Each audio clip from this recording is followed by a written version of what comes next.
नमस्कार। कौशल योग के आज की इस कड़ी में हम लोग एक महत्वपूर्ण विषय पर चर्चा करेंगे।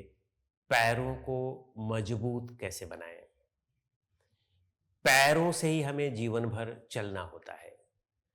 पैर यदि मजबूत नहीं हुए तो धीरे धीरे हमारा चलना फिरना कम हो जाता है और फिर हम में अशक्तता आती जाती है, कमजोरी आती जाती है और फिर हम बेड रिडन हो जाते हैं। जैसे जैसे उम्र बढ़ती है वैसे हम में अशक्तता आती जाती है। यदि हम पैर के व्यायामों का नियमित अभ्यास करते रहें तो हम जितने भी वर्ष तक जीते हैं, अपने ही पैरों से हमें चलने को रहेगा।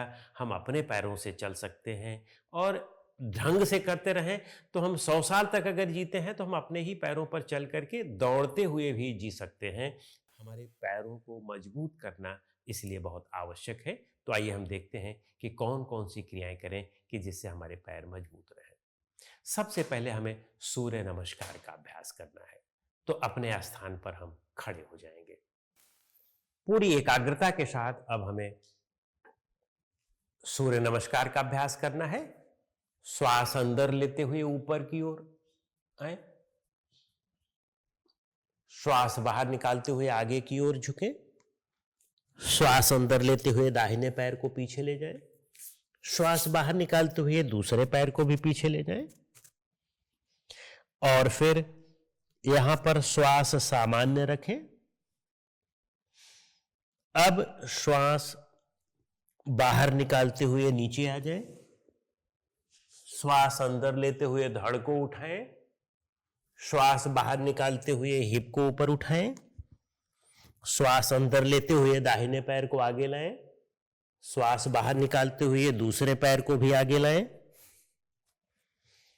श्वास अंदर लेते हुए ऊपर की ओर आए और बाहर निकालते हुए वापस आ जाए और फिर श्वास को सामान्य कर लें।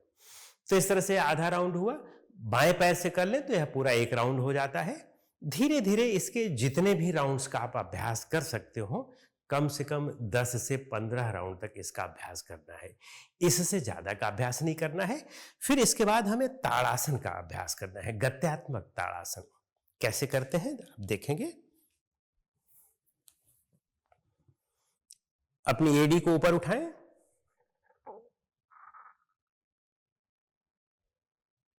वापस आ जाए। यह तो स्थिर ताड़ासन हुआ। अब गत्यात्मक ताड़ासन करेंगे। ऊपर नीचे, ऊपर नीचे, ऊपर नीचे, इस तरह से धीरे धीरे इसे को आप पहले शुरू में 10 करें, फिर धीरे धीरे 15 करें, फिर 20 करें, फिर 25 करें, 50 करें, 100 करें। इस तरह से आप इसको 100-150 तक ले जा सकते हैं। इससे आपके पूरे पैर में हमेशा आजीवन शक्ति बनी रहती है। और फिर इसके बाद हम उत्कट आसन करेंगे। उत्कट आसन में दोनों पैरों में लगभग 1 फीट का गैप रखें। दोनों हाथों को इस तरह से आगे की ओर हम रखें और अब पैर के घुटनों को मोड़ें। यहां हम आरामदायक समय तक रुके रहें और फिर वापस आ जाएं। इसे गत्यात्मक भी कर सकते हैं। इसमें हम बस नीचे जाएंगे, पूरा नीचे चले जाएं, फिर ऊपर आए, पूरा नीचे चले जाएं, फिर ऊपर आए, फिर नीचे चले जाएं, फिर ऊपर आए। ध्यान रखें कि धीरे धीरे ग्रेजुअली ही इसकी संख्या बढ़ानी है, अचानक इसकी संख्या नहीं बढ़ानी है। और ग्रेजुअली संख्या बढ़ाते जाने से आप देखेंगे कि आपकी थाइज, आपकी पिंडलियां, ये सब बहुत मजबूत और सशक्त होते जाते हैं और फिर आपके पैरों में काफी मजबूती बनी रहती है। अब इसके बाद अपने स्थान पर लेट जाएं।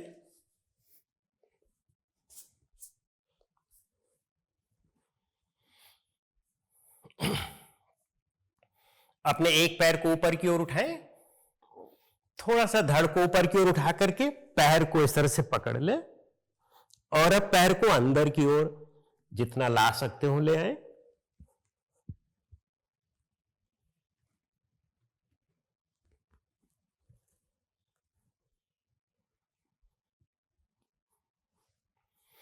यही क्रिया दूसरे पैर से भी करेंगे।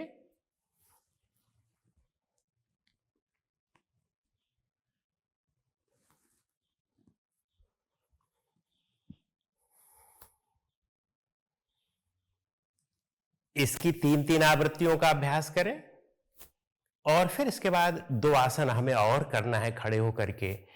उस आसन के अभ्यास से हमारे पैर आजीवन स्वस्थ और सशक्त रहेंगे। और अब हम खड़े हो जाएंगे।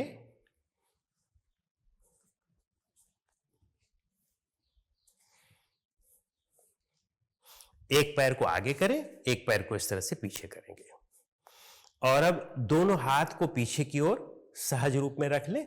वैसे हम हाथों को अच्छी तरह से फोल्डेड मुद्रा में भी रख सकते हैं, नमस्कार मुद्रा में, और आगे के घुटने को मोड़ें और फिर आगे की ओर झुक जाएं।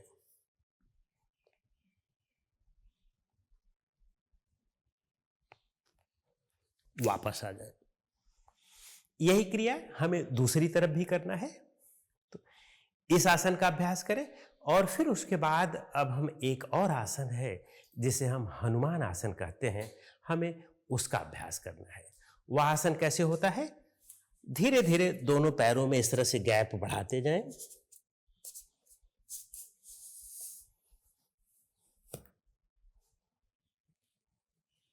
और अंततः हम इसमें बैठ जाते हैं। वापस आ जाए। यही क्रिया अब हम दूसरी तरफ कर लें। इसे हम हनुमान आसन कहते हैं। इतने आसनों का यदि हम नियमित रूप से अभ्यास करें तो हमें आजीवन पैर में कोई समस्या नहीं होने वाली है। हम हमेशा फुदकते रहेंगे, दौड़ते रहेंगे, चाहे हमारी 100 साल की उम्र हो और या उससे कम की हो, 90 साल की हो, हम अपने ही पैरों से अपना सारा कार्य कर सकते हैं। तो ये तो हमारे आसन हुए। प्राणायाम के लिए, क्योंकि प्राणायाम भी बहुत उपयोगी होता है, प्राणायाम में इसमें नाड़ी शोधन 15 से 20 मिनट कम से कम प्रतिदिन अभ्यास किया जाए, क्योंकि उससे मनोभावनात्मक संतुलन बना रहता है। साथ में योग निद्रा और ध्यान का अभ्यास किया जाए तो केवल पैर ही नहीं, पूरा शरीर मन सब स्वस्थ रहते हैं। मन प्रफुल्लित रहता है, शांत रहता है, हल्का रहता है, कोई बोझ नहीं रहता है। तो नाड़ी शोधन का अभ्यास कैसे किया जाता है? दाहिने अंगूठे को दाहिनी नासिका पर रखा गया। अब बाईं नासिका से धीमी लंबी गहरी श्वास अंदर लेते हैं। अंदर लेने के बाद हम इसे तीसरी उंगली से बंद कर देते हैं और दूसरी नाक से बाहर निकालते हैं श्वास को, धीमी लंबी और गहरी। फिर इसी नाक से धीमी लंबी और गहरी श्वास अंदर ले लेते हैं और अब इस नाक को खोल करके इससे बाहर निकाल देते हैं धीमी लंबी और गहरी। तो यह एक राउंड है। इसके 12 राउंड का अभ्यास शुरुआत में करें, फिर धीरे धीरे इसके राउंड्स को इतना बढ़ाएं कि आप 15 मिनट, 20 मिनट या 30 मिनट तक इसका अबाध गति से अभ्यास करते रहें। लेकिन यह 2, 4, 6 महीने के बाद यह स्थिति आएगी कि आप आधे घंटे प्रसन्नतापूर्वक अभ्यास कर पाएंगे। और फिर खान पान पर ध्यान रखें, योग निद्रा और मेडिटेशन का रोज अभ्यास करें तो आप अपने जीवन को पूरी तरह से स्वस्थ और संतुलित रख सकते हैं। पैरों को भी सशक्त रख सकते हैं, मन को भी सशक्त रख सकते हैं।